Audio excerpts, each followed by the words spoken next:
How likely is it for a multi-billionaire to lose his entire fortune in a single weekend?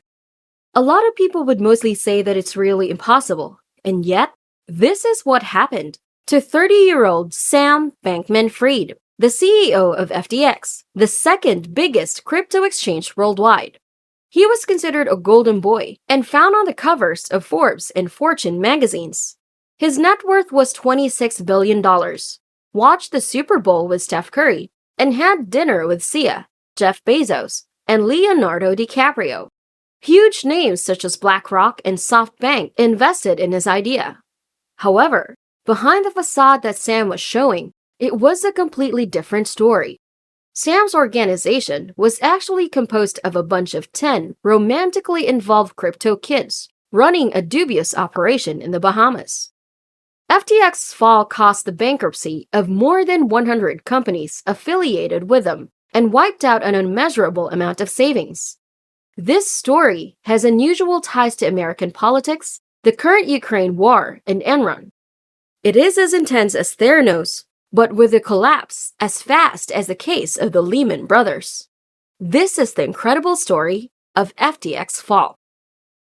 Welcome to the Bulls and Bears channel. If you're new to the channel, hit the like button and subscribe if you enjoy our content. Now let's go back to the video. Sam Bankman-Fried is at the very heart of this story. He was born in 1992 in California and was raised in an academic and politically connected family. His mother, Barbara, is both a lawyer and a co-founder of various Democratic fundraising companies. Sam's father, Joseph, was a professor of law and would later assist his son to raise the funds for his company. In 2014, Sam graduated from MIT and worked at Jane Street Capital, a New York trading firm. While working there, he found that he could make a lot of cash trading cryptocurrency. He found a loophole where he would buy cheaper Bitcoin in America and sell it more expensively in Japan. Sometimes, he would be able to sell the Bitcoin for up to $25 million per day. In 2017, he would use the money that he made from trades to begin his own company, Alameda Research.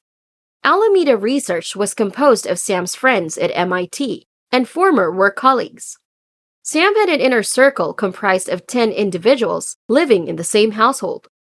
However, a lot of social media influencers bought into Sam's humble brand image, and a lot of them promoted his businesses. During Sam's time at Jane Street, he made a few friends. One of these friends was Caroline Ellison, and they would start dating. In 2017, Caroline was unsure of what career she would take.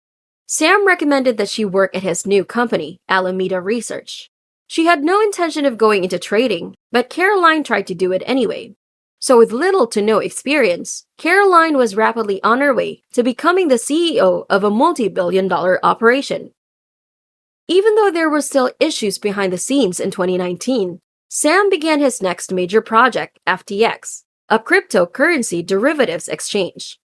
For those unfamiliar with the term, an exchange is a place where you can trade and store a variety of cryptocurrencies and tokens for a specific fee. The organization would also give discounts to customers who stored their money in the token made by FTX itself, called FTT. Sam stated that he created FTX because he saw that most crypto platforms only cater to inexperienced retail investors. What would set FTX apart would be their offering of more advanced financial products, such as features and options, trading for crypto or tokenized stocks that track the values of certain companies like Tesla. According to a blog post from Sequoia Capital, a venture capital juggernaut, Sam was playing League of Legends while on the call to negotiate a $210 million investment. After the call, Sam was able to acquire $210 million from Sequoia. The venture capital organization would never get its money back from this deal. By July 2021, there was a report that FTX was earning $10 billion a day on average through trading in volume across its 1 million users. At this point, FTX already has a UC Berkeley Stadium in Miami, named after the company. FTX was heavily involved in each corner of the crypto space and eventually became a household name as it continued to grow. Tom Brady, Stephen Curry, Larry David, and Naomi Osaka were part of the promotional materials and received equity in Sam's company as payment, according to NBC. According to reports, Tom Brady invested $650 million of his fortune into FTX.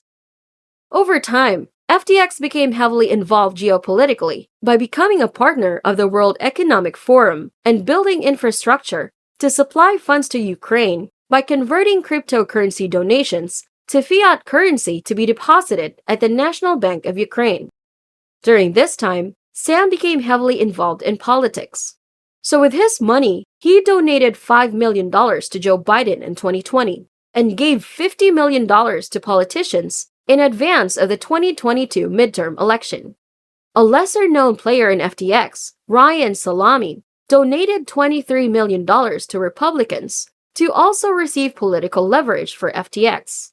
Nobody was paying attention to the fact that FTX was buying political influence on both sides. As Sam's company continues to rapidly grow, someone else was also observing the growth. His name was Changpeng Zhao, also known as CZ, and the CEO of Binance, FTX's largest competitor. Everything would start to change for the worse for Sam in the second half of 2022. As inflation was increasing, the U.S. Federal Reserve increased interest rates. Higher rates mean a more careful economy and more costly loans. Because of this, risk assets went on a steep decline, and at the top of this list were cryptocurrencies. As cryptocurrency firms were going under, Sam was the one who bailed them out. He would buy the crypto of these companies at huge discounts. Since everyone thought that Alameda Research had plenty of capital available, they did not think that their moves were risky. However, due to the bailouts and bad trades, Alameda was having huge losses behind the scenes. On November 11, Sam resigns from his position and sent out a tweet saying that FTX and Alameda were filing for bankruptcy, which sent crypto markets crashing. He apologized and took full responsibility, but people were still very angry. To make matters worse, the money that remained in the FTX accounts was hacked and stolen. Over $500 million was diverted online, and countless companies have been affected. As for Sam, based on the reports, he lost his wealth and now has a negative net worth. He is also currently under police surveillance in the Bahamas and in talks with the U.S. government to bring Sam back to the U.S. for questioning. So what conclusions did you come up with regarding Sam and what he did? What would you have done differently if you were Sam? Let me know in the comments below. If you enjoyed this video, hit that subscribe button, click on the notification bell to be updated on our new videos, and don't forget to give us a like if you want more videos similar to this one. See you in our next video!